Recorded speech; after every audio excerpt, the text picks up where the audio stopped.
নমস্কার। বিবিসিপি ব্রজবাবুর ছোটদের পাঠশালায় সবাইকে স্বাগত জানিয়ে শুরু করছি পঞ্চম শ্রেণী আমাদের পরিবেশ বইয়ের ৪৪ পৃষ্ঠার সংক্ষিপ্ত প্রশ্নের ওপর আলোচনা। প্রথমেই যে প্রশ্নটি বলবো,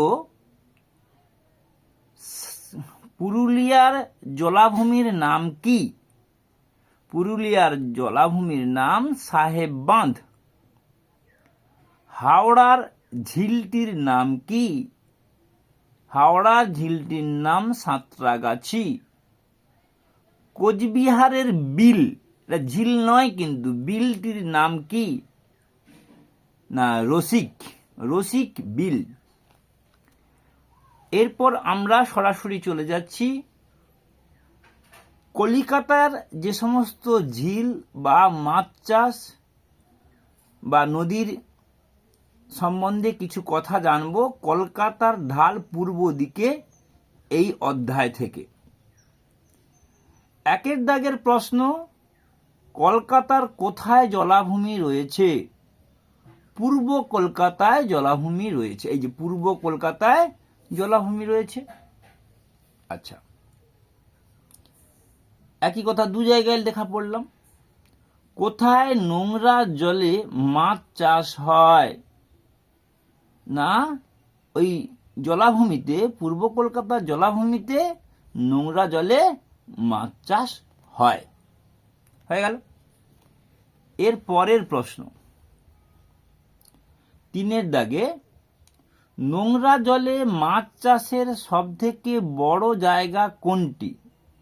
নোংরা জলে অনেক জায়গাতেই মাছ চাষ হয়, কিন্তু সবথেকে বড় জায়গা হলো এই যে কলকাতা। এই লাইনটার মধ্যে কলকাতা নেই, কিন্তু কলকাতা সম্বন্ধীয়, তাই এখানে বুঝে নিতে হবে কলকাতা। ৩০০ বছর আগে কলকাতার নোংরা কোথায় ফেলা হতো? ৩০০ বছর আগে কলকাতার নোংরা গঙ্গায় ফেলা হতো। ৫-এর দাগের প্রশ্ন, কলকাতার নোংরা কতদিন আগে গঙ্গায় ফেলা হতো? ওই লাইনটাকেই ঘুরিয়ে দু রকমের প্রশ্ন।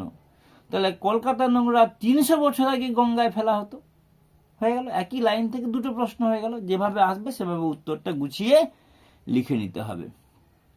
৬-এর দাগে, কলকাতার নোংরা গঙ্গায় ফেলার ফলে কি হতো? না, কলকাতার নোংরা গঙ্গায় ফেলার ফলে বন্যার সম্ভাবনা বাড়লো বা বন্যার ভয় বাড়লো। কলকাতার ঢাল কোন দিকে? না, কলকাতার ঢাল পূর্ব দিকে। মাপযোগ করে জানা গেছে কলকাতার ঢাল পূর্ব দিকে। আমাদের আজকের পড়ার যে উপ একক সেটাও একইভাবে লেখা আছে। আচ্ছা, তারপর ৮-এর দাগের প্রশ্ন,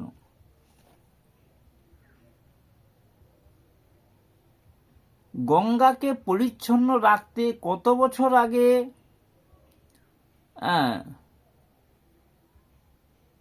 পূর্ব দিকে ফেলা হতো? কলকাতার পূর্ব দিকে ফেলা হতো। কলকাতার পূর্ব দিক বলতে ওই যে বিদ্যাধরী নদীতে ফেলা হতো। না, ১৫০ বছর আগে। ১৫০ বছর আগে শহরের নোংরাকে পূর্ব দিকে ফেলা হবে, এই সিদ্ধান্ত না হলো। এরপর কলকাতার নোংরা বিদ্যাধরীতে পাঠানোর জন্য কি সমস্যা তৈরি হলো? না, কলকাতার নোংরাকে বিদ্যাধরীতে পাঠানোর জন্য বিদ্যাধরীর স্রোতটা কমে গেল। ১০-এর দাগের প্রশ্ন, বিদ্যাধরী নদীর বদ্ধ জলাকে পরিচ্ছন্ন রাখতে কি ব্যবস্থা করা হয়েছে? না, বিদ্যাধরী নদীকে পরিচ্ছন্ন রাখার জন্য মাছ চাষের ব্যবস্থা করা হয়েছে। আচ্ছা, পূর্ব কলকাতার জলাভূমিকে কি কি জীব জন্তু দেখা যায়? পূর্ব কলকাতা জলাভূমিতে কি কি জীবজন্তু দেখা যায়? না শামুক, সাপ, পোকা, পাখি, শিয়াল, জলার বেজি, ভাম, বিড়াল, কাদার কচ্ছপ ও দেখা যায়। নৌকো করে জলে ঘোরার সময় নানা রকম জল পাখিও চোখে পড়ে। এবং এই যে পৃষ্ঠাটি, এটা পাশাপাশি জলাভূমি দেখে তার মাপ আনুমানিকভাবে লেখার চেষ্টা করতে হবে। এটা নিয়ে বিশেষ কিছু প্রশ্ন হওয়ার সম্ভাবনা নাই। তাই আজকের পঞ্চম শ্রেণীর আমাদের পরিবেশ বইয়ের 44 এবং 45 পৃষ্ঠার ভিডিও শেষ করলাম। সবাই ভালো থাকবেন। নমস্কার, ধন্যবাদ।